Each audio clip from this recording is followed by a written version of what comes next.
7th month வளகாப்பு வந்து வீட்டிலே சிம்பிளாக வந்து நல்லபடியாக நடந்து முடிஞ்சிருச்சு. அதோட ஃபுல் வீடியோ வந்து நான் சீக்கிரமாகவே வந்து எடிட் பண்ணி கண்டிப்பாக அப்லோட் பண்ணுறேன். வளகாப்புக்காக வந்து என் ஹஸ்பண்டோட அண்ணா ஃபேமிலி எல்லோரும் வந்திருந்தாங்க.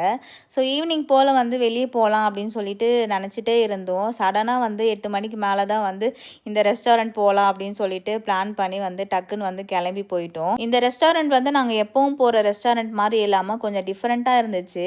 நாங்கள் ஃபர்ஸ்ட் டைம் வந்து சீ ஃபுட் ரெஸ்டாரண்ட் வந்து போயிருந்தோம். எடுத்துகிட்டு வந்து நம்மள்ட்ட கேட்பாங்க எந்த ஃபிஷ் வேணும் சூஸ் பண்ணுங்க அப்படின்னு சொல்லிட்டு, அதுக்கேற்ற மாதிரி என்ன டிஷ் வேணும் அப்படின்னு சொல்லிட்டு கேட்டு அதே மாதிரி சமைச்சு கொடுப்பாங்க. அதே மாதிரி மெனு கார்ட்லேயே வந்து நிறைய டிஷ்ஷஸ் வந்து கொடுத்துருப்பாங்க. எங்களுக்கு வந்து அது கொஞ்சம் காஸ்ட்லியாக இருந்த மாதிரி இருந்துச்சு. அதனால் வந்து நாங்கள் மெனு கார்ட்லேயே போய்க்கிறோம் அப்படின்னு சொல்லிட்டோம். எனக்கு வந்து இந்த ஃபிஷ்ஷு ப்ரானெல்லாம் வந்து நான் அவ்வளோவா சாப்பிட மாட்டேன். ஆனால் ஹஸ்பண்ட் வந்து இந்த சீ ஃபுட் ஐட்டம்லாம் வந்து நல்லாவே சாப்பிடுவாங்க. ஸோ அதனால் வந்து அவங்க நல்லா என்ஜாய் பண்ணி சாப்பிட்டாங்க.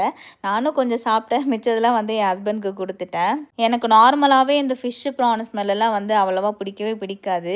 இப்போ ப்ரெக்னெண்ட்டாக வேறு இருக்கேன், சொல்லவா வேணும். சுத்தமாக வந்து எனக்கு அந்த ஸ்மெல்லே பிடிக்கல. ஸோ அதனால் வந்து லாஸ்ட்டாக சிக்கன் நூடுல்ஸ் மட்டும் எனக்கு வந்து சொல்லிக்கிட்டோம். அதே வந்து கொஞ்சம் எல்லாரும் ஷேர் பண்ணி சாப்பிட்டோம். கூட நல்லா டைம் ஸ்பெண்ட் பண்ணணும் அப்படின்றதுக்காக தான் போயிருந்தேன். அதே மாதிரி எக்ஸ்பீரியன்ஸும் ரொம்பவே சூப்பராக இருந்துச்சு. எல்லாரும் நல்லா சாப்பிட்டு முடிச்சுட்டு அப்படியே ஃபைனல் டச்சுக்கு வந்து ஐஸ்கிரீம் சாப்பிட்லாம் அப்படின்னு சொல்லிட்டு ஐஸ்கிரீம் கடைக்கு தான் வந்து போயிருந்தோம்.